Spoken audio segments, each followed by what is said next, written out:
appealing to A me. forensic scientist. Yes. Was that because you wanted to help I was solve obsessed. crimes? Yes, I was obsessed with crime shows. I wanted to be the person in the dark room doing like all the DNA analysis and trying to find the criminals. And how many crimes have you solved so far? None. Really? Okay. All right.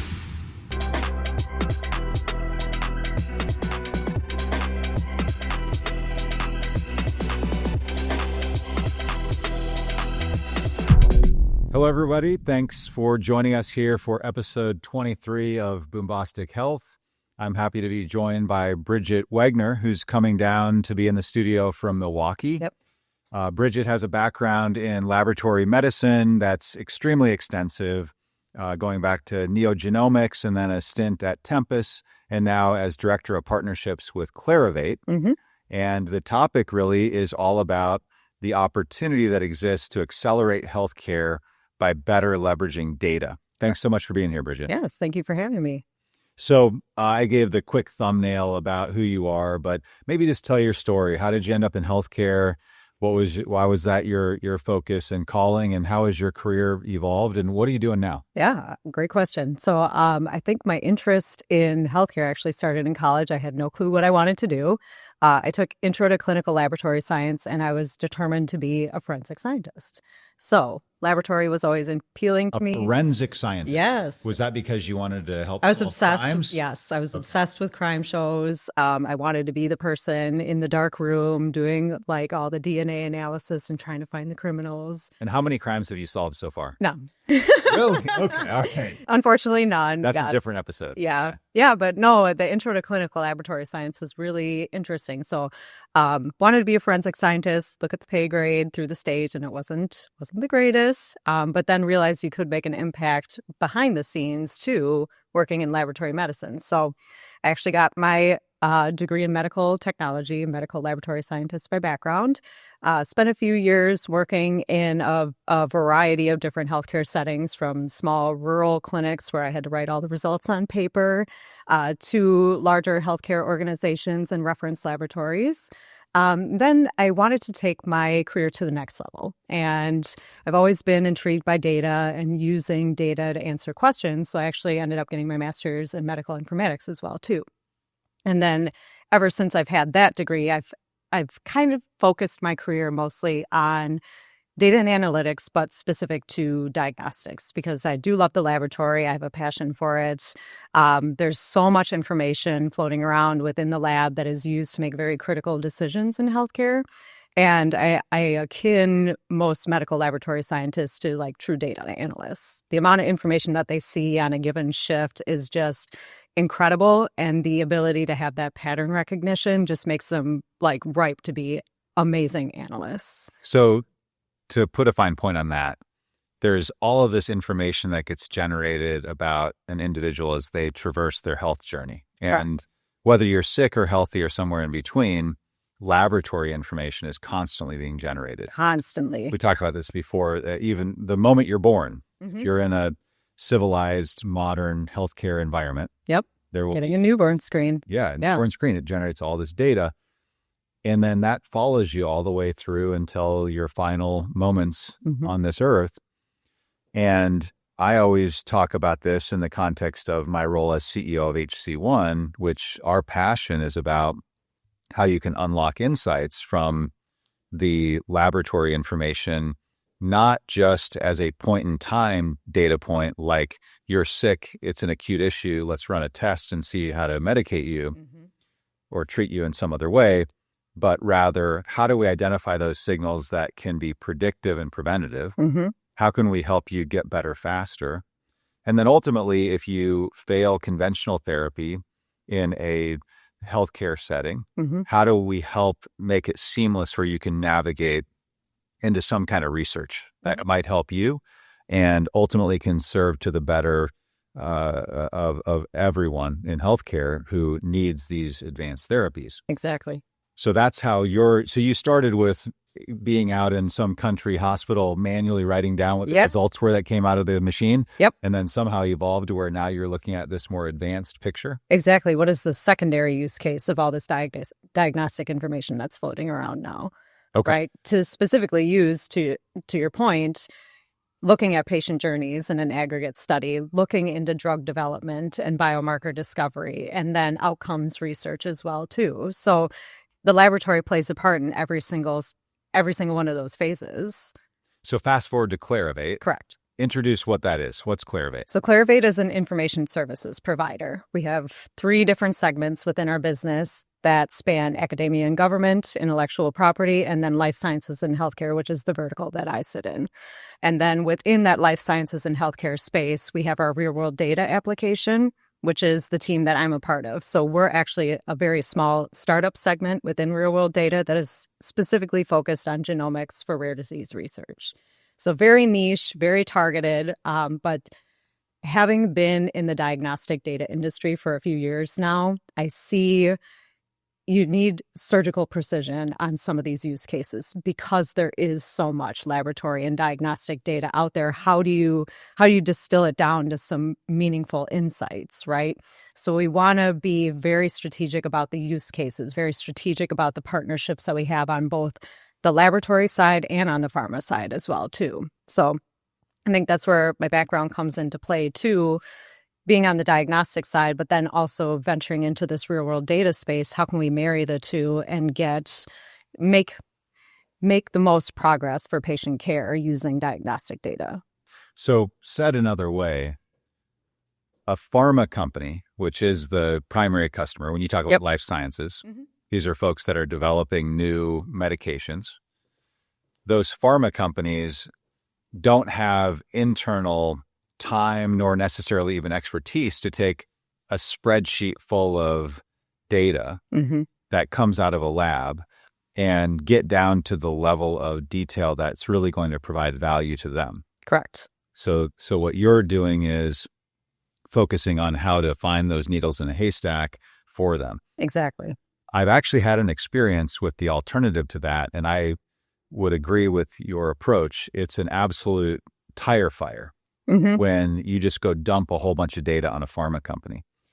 And there are, unfortunately, a lot of folks that do that kind of thing, and I think they kind of create a negative perspective on the entire idea of how can you unlock insights from this that in a way that improves healthcare, and instead are in this, how do we just dump data on healthcare and it doesn't help anybody? Would you say that's fair? Yeah, 100%. And we've even heard the term low quality data coming from large reference laboratories that are very credible in the field, who provide very timely and relevant diagnostic information for providers to make treatment decisions. But to hear on the other side that it's low quality, is it low quality or is it not? It's the expertise isn't there to understand and digest and pick out the relevant data points. So you hear from a life sciences partner, hey, we got this data from this laboratory. Yes. But it was low quality. Right.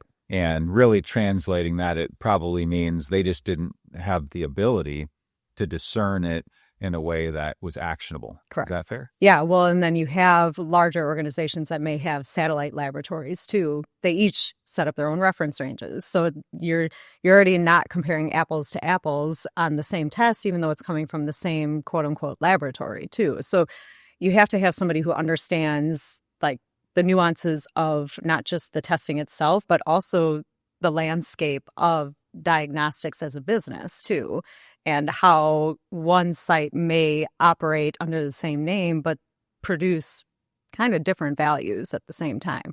But you have to look at it in context with the reference ranges that are established for each of those sites too. So there's a lot of that nuance that comes with the expertise of being in the laboratory setting too, that you need to have to understand what it is you're looking at. Because there are different instruments that are set up in different ways and generate different methodologies. Right, exactly. Right. Interesting. So the hot button issue around all this tends to get into patient data privacy and data rights and so on. Yep. And it's a bit of a sensitive topic, but I think it's an important one to just be really open about because I think in many respects it's misunderstood how information can be used to improve healthcare, and it can be conflated with, oh, people are selling data. And there have been some big stories that really did not reflect well upon strategies. I mean, a recent one that's been hot in the news is 23andMe, who Mhm. has filed bankruptcy.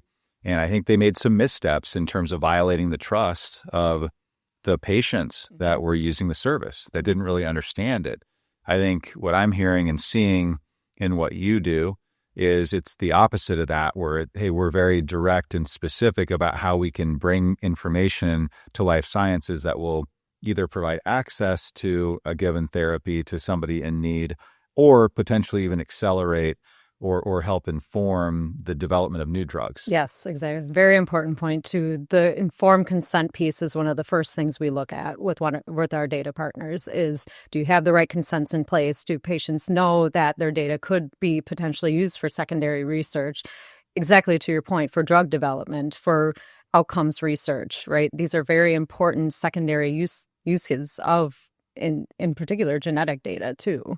So 23andMe does have the consents in place, but because it's direct to consumer, is it just like, when you download an app and you start scrolling through all the terms and conditions, you don't really look at them. In a healthcare setting, when you're looking at informed consent, you actually have somebody there kind of explaining it to you. So the patient is very well aware of what exactly is being done and then how is that information going to be being used. So it's important for us as a company to understand what consents our partners have in place. And if they, like, from a legal perspective and a compliance perspective, are able to do data sharing, because we have seen instances where the compliance or the informed consent forms, they don't really meet the mark. You can change the language and then anything moving forward you can, or you can go back and get informed consent from patients who had already been tested.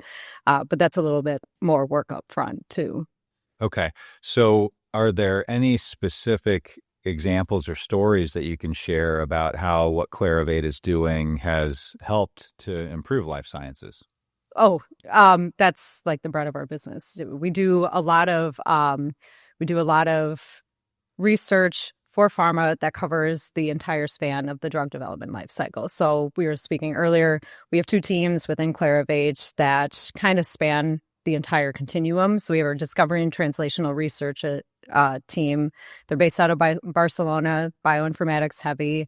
They do a lot on the drug development and biomarker discovery end. And then we also have our data insights and analytics team based in the States too. They're more on the commercial readiness arm of it, so market access, provider targeting, and then the middle part, clinical trials, clinical recruitment. We also assist with that as well too.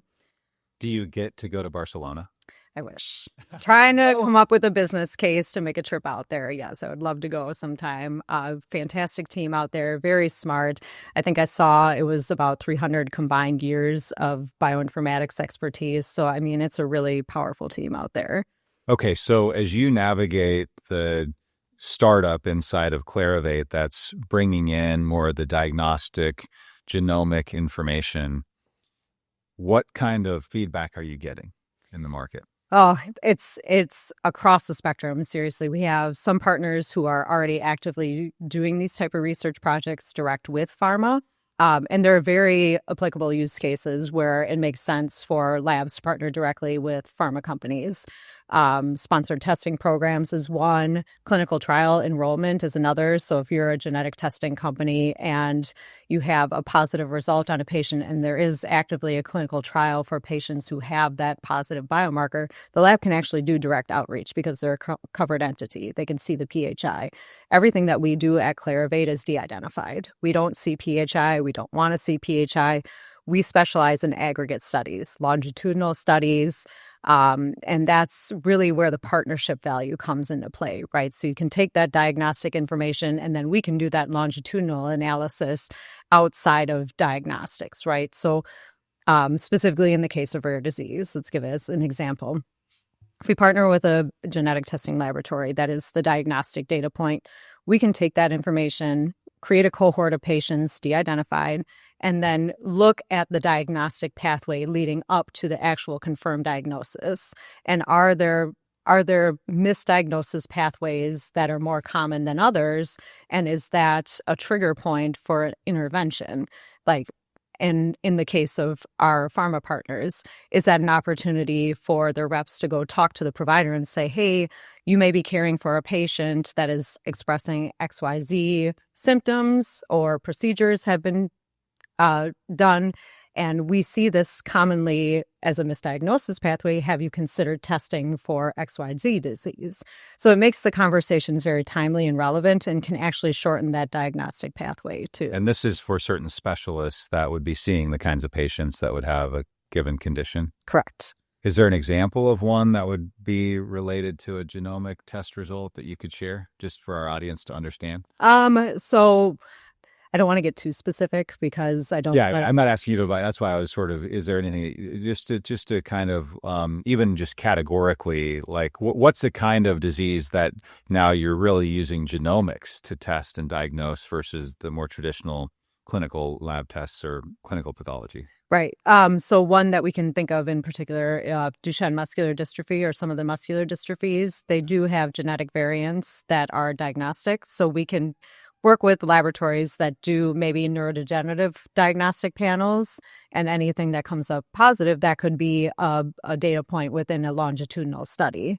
And are there situations where there might be a diagnosis that the provider doesn't even know about what therapy is out there that can help the patient? Yep, that's another offering for Clarivate as well, too, is provider targeting for specific therapies, too. So we take these are rare diseases or nuanced, where it's not just sort of the standard run-of-the-mill, hey, you get diagnosed for diabetes, for example. That's a pretty well-known pathway. Exactly. These new emerging diagnostics that are really pushing the envelope toward being much more precise. Exactly. Okay. Yeah. And we see our pharma partners as another part of patient care too. So because especially in gene therapies and biomarker therapies, companion diagnostics, it's evolving so rapidly too that it benefits our physician partners to have pharma come and educate them on products that are out on the market, especially if they're caring for patients that would be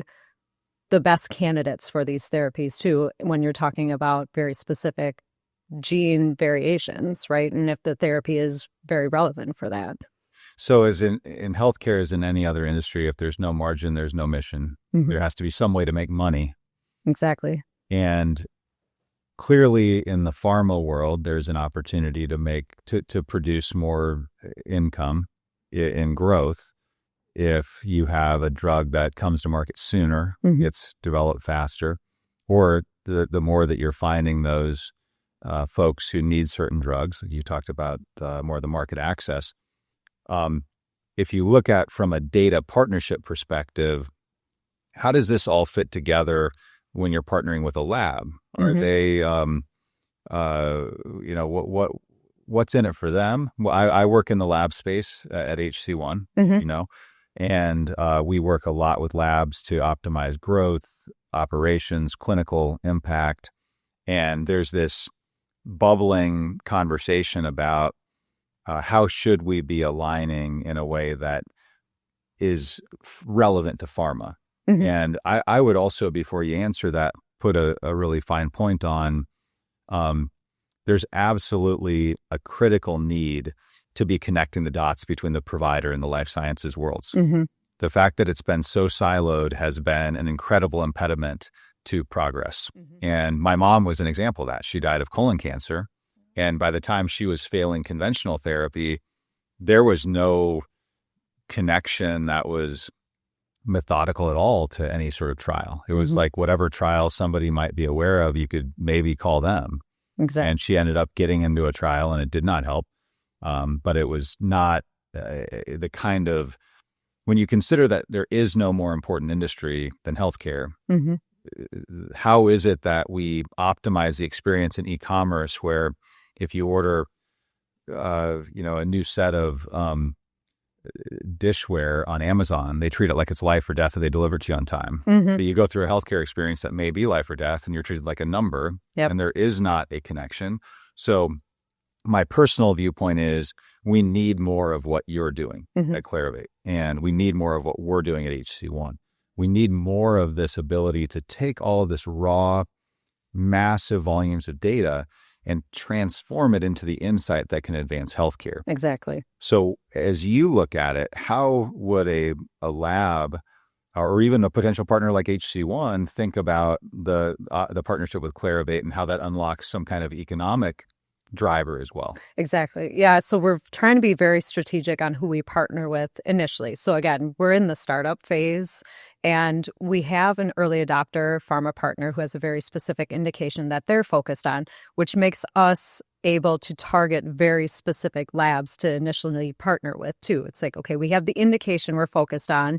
You do the testing to diagnose it.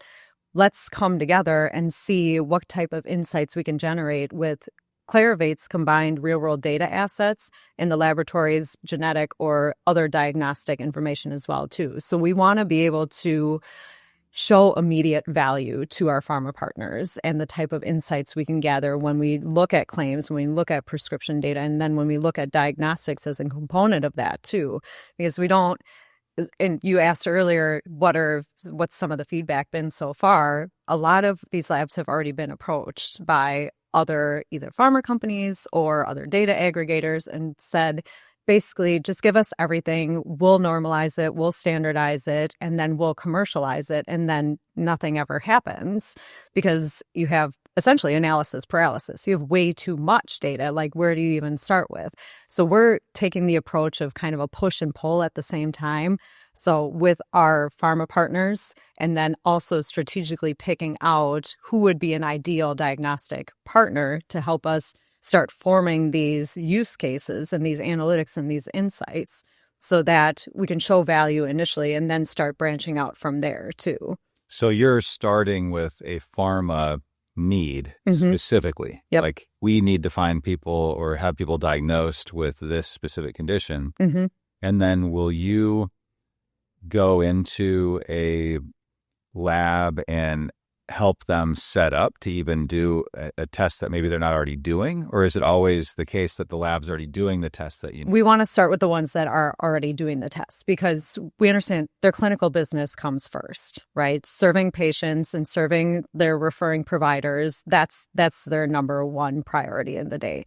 We don't want to take away from that. We want to meet them where they're at from either a technical perspective, regulatory perspective. We want to be consultative and partners if this is something they're interested in exploring. So we have a whole team of data engineers, data scientists, and we can take raw data in its rawest form, but then we would just need the subject matter expertise of, okay, this is exactly what we're looking for. Help us distill that. We may have some questions about what we're looking at, and then you can just provide the feedback. But we don't need you to create custom, unique reports, right? And if you do need that help, maybe that's where another technology partner comes into play. So if you're already working with somebody like an HC1, a software solution company, that could be done in partnership with services you already have in place too. Okay. So what do you see as the vision for any new startup? Has a vision and a mission, and do you have anything to share about what in 5 years from now, or I don't know, you pick the time horizon, but what do you think, what does that picture look like after you've done the hard work to create this foundation, and how does it benefit patients? Yeah, we want to create essentially a partnership model where it's funnels going in, but then opportunities going out as well too. So we want to be able to move the needle in rare disease research, and that comes with a partnership with pharma. It comes in partnership with data aggregators and insights, and then also bioinformatics and diagnostic testing companies too. And we talked about this a little bit earlier too, but there are components that, in the de-identified space we can't do, but then is there a referral funnel back to our lab partners when it comes to clinical trial enrollment or sponsored testing programs where we can make the introduction, or it can be an extension off of an aggregate study, right? We see a misdiagnosis pathway happening in one of our patient journey studies. Can we have pharma intervene at that point and say, hey, maybe you should consider doing testing for XYZ disease? And we know a partner laboratory that is doing that testing, and we'll cover the cost for your patients for that. So it's essentially what a sponsored testing program is. So the vision is kind of becoming that knowledge broker or the middleman broker of these moving pieces that need to happen in rare disease research, right? And we're kind of like the central spoke for the wheel, right? And how does the clinical research organization model, the CRO model, fit with what you're doing? Well, some laboratories actually do have their own CRO too. So they could do the diagnostic testing for it, but then they could also do the clinical trial enrollment. And then we are also speaking with academic medical centers, integrated health networks too, that may have their own research arm too. So now if we're working with pharma and we're doing research in a very specific indication and they want to start doing clinical trials, now we have a pipeline back to our academic medical center partners for maybe PI oversight, right? And we can help with clinical trial site selection and enrollment just from an enablement perspective. And Clarivate's much broader than lab. Correct. So in the specific area where you're focused with lab and you're partnering with life sciences, are you bringing some of the other Clarivate data capabilities to bear as well? Right. That's where we see the value proposition is in the combined data assets. Because like I said, there are opportunities for diagnostic laboratories to go direct to pharma when it's a case where, it's two covered entities they need the PHI component or the outreach component. It absolutely makes sense to work directly with the laboratories for that. But then when you're doing some of these longitudinal studies, that's really where we want to focus our efforts on, is the combined and the insights generated from the longitudinal studies. And it's de-identified. Everything's de-identified, correct. Meaning that it's not as though you're identifying Bridget specifically. Yep. You're saying, hey, people that fit into this cohort have these certain patterns. Yep. I can't remember the term you used for the care pathway, the diagnostic pathway. Yep. You said? Or like a misdiagnosis pathway in the case of rare disease. That's the one right. I'm looking for. Mm-hmm. And so, okay. So this is putting it like in human terms, the tragic situations you hear about where this person was having these really awful, debilitating issues and nobody could figure out what it was. Mm-hmm. And so this is an opportunity to better identify those folks. Earlier and intervene faster. Exactly. Okay. Yes. Well, that's really amazing work. It's incredible to hear how your career has gone from, early days of wanting to solve for crimes and all the way through to now solving for the next breakthrough medication and how to help patients. Right. It's pretty cool. And really enabling laboratories as well, too. You know how squeezed they are on revenue always, right? They operate on razor thin margins all the time.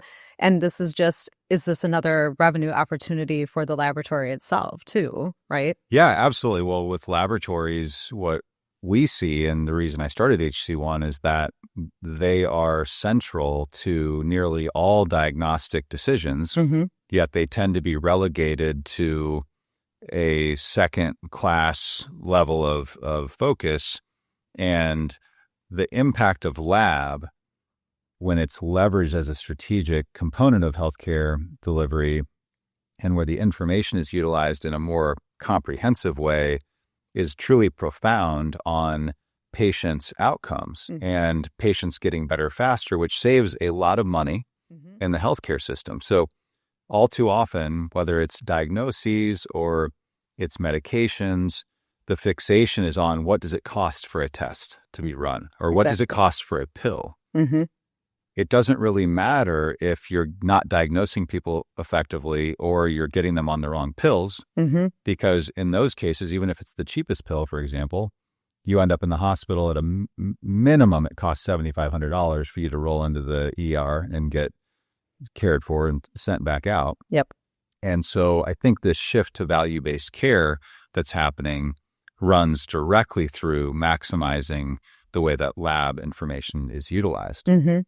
And then ultimately playing that out, the better you can get people treated sooner or even prevent disease, that's really the future. Exactly. So as I look at the future I want to be part of in healthcare and I'm trying to create in healthcare, it's one where without a doubt that the underlying apparatus that's there, that's interrogating all this information, is doing that in a comprehensive way that is going to identify what that diagnosis is. As soon as you know that this specific test result diagnoses this specific condition, and there's a therapy for that, shouldn't everybody benefit from that? Exactly. But we still are operating on this, like back in the day when communications were having a string and cups hooked together. And in many respects, healthcare still works that way, where it's just not quite sensing and responding in a way that is as quick and powerful as what the technology makes possible. Yes. So, well, I certainly commend you for the work that you're doing. Thank you. At Clarivate, and appreciate you being here on Boombostic Health. Yes, thank you for having me. Absolutely, and look forward to finding ways that we can collaborate. Yes, likewise. Awesome. Well, with that, we will transition to the verdict with Emily to talk more about the legal and regulatory considerations of leveraging this kind of information to drive better healthcare. Thanks so much. We'll see you in a minute.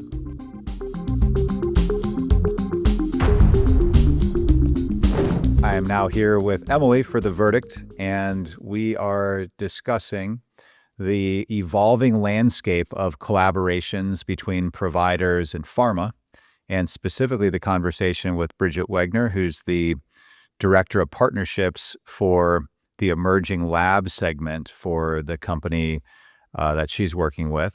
And we both, Emily and I, do a lot of work in this space. So, Emily, thanks for being here, first of all, and would love to hear your perspective on how you're seeing these collaborative relationships between labs and pharma evolve over the past couple of years. And I certainly have my point of view as well, but would love to hear from you. And I think ultimately, how you see this as a possible pathway to improve healthcare for patients and also maybe even enhance economics for labs. Yeah, that was a loaded question.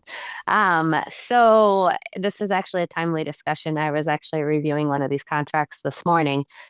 What is interesting about preparing to enter into one of these contracts, and you and I have talked about this a little bit, in order to monetize data, right, is determining who has the rights to data. But taking a step back from that, I think there is this misconception out there, and you and I talked about this recently. In fact, I'm speaking about this at the War College in a couple of weeks. That folks think that just their data alone is, an ancillary revenue stream that's untapped. And I don't think that's necessarily true, right? There's certainly value in data, but I think there's a lot of labs out there who think that just their pure raw data alone is this gold mine.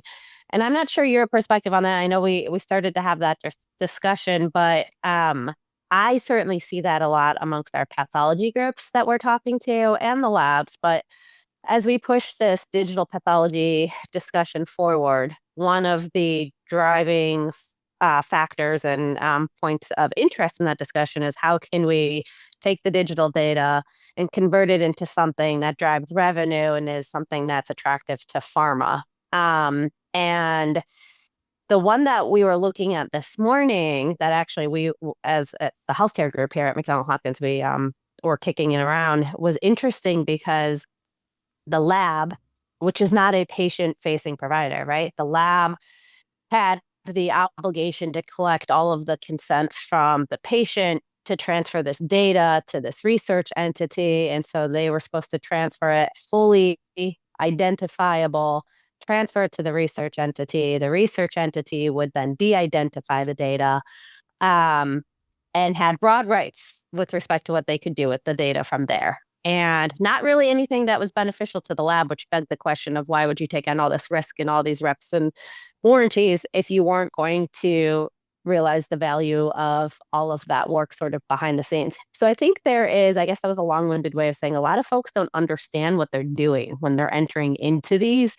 data sharing, pharma partnerships. They just think that by doing so, they're going to get some sort of revenue stream. Yeah, it's interesting. The evolution that I've seen is, say, within the last 5 years, it's shifted from pharma wanting to have insight that is provided from lab data and thinking that buying lab data was going to help them, to realizing and actually categorizing that kind of a data sale as, when the pharma folks would receive it, low quality data is how they would, will label it. And really, it doesn't mean that the data didn't have value, it means it puts, I think, underscores the point you're making, which is the raw data, especially if it's just independently lab, it's really not very valuable. It's when it actually gets processed and refined, kind of like if you take black muck out of the ground and what you really need is jet fuel. The black muck isn't worth anything unless you have the actual refinery process that generates the jet fuel. And Right. that's what we're seeing happen now, really, with this connection between providers and specifically labs and pharma.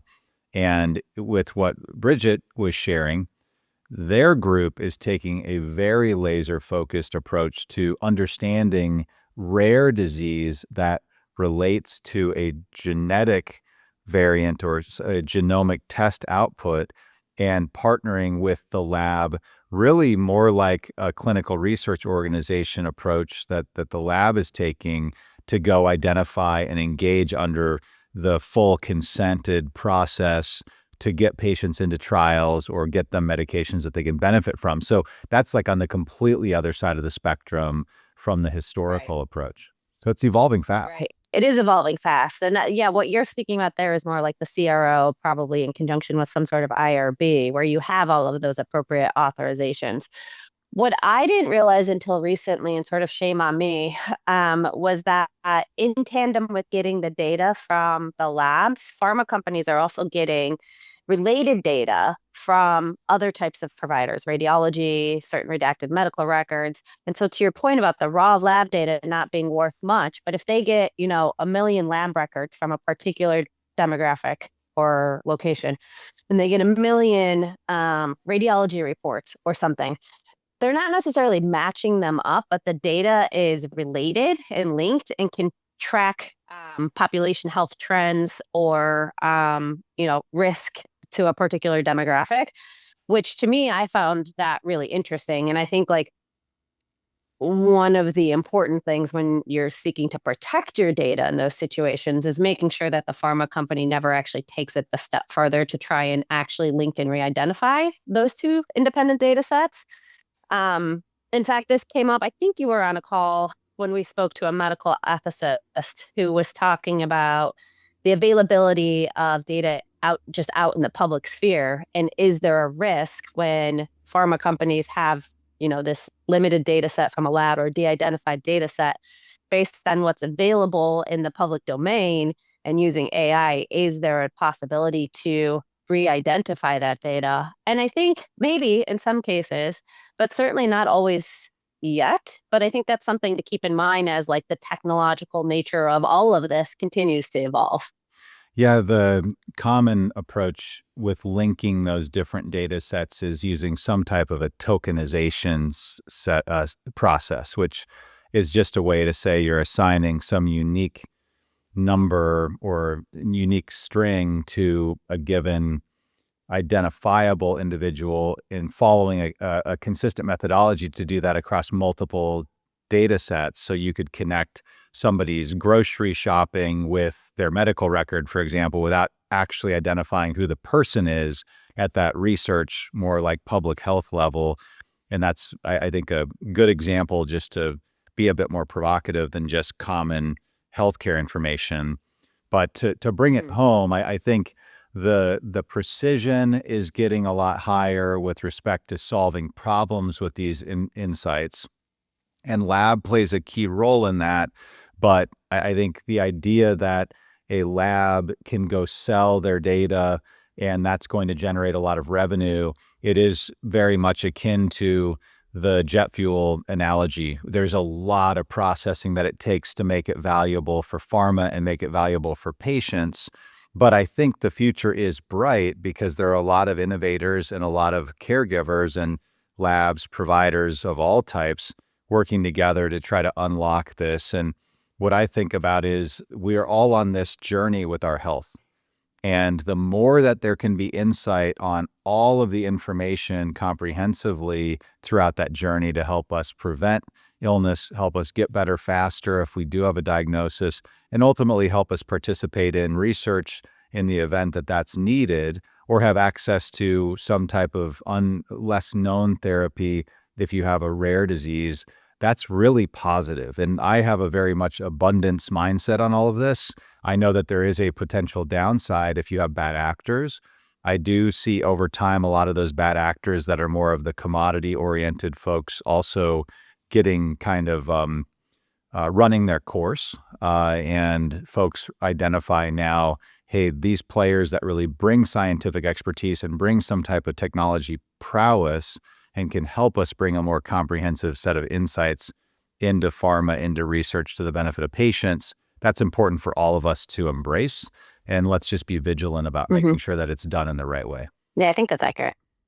Awesome, Emily. Well, hey, thank you. It's always a lot of fun to break down the conversations we're having here. Clearly, this whole data world is a really super important topic, one that's going to be covered in depth as well at the upcoming Executive War College. So looking forward to being there and continuing to uncover opportunities that can benefit patients. Thanks, everybody, for joining us for another episode of Boombostic Health. We'll look forward to seeing you next week.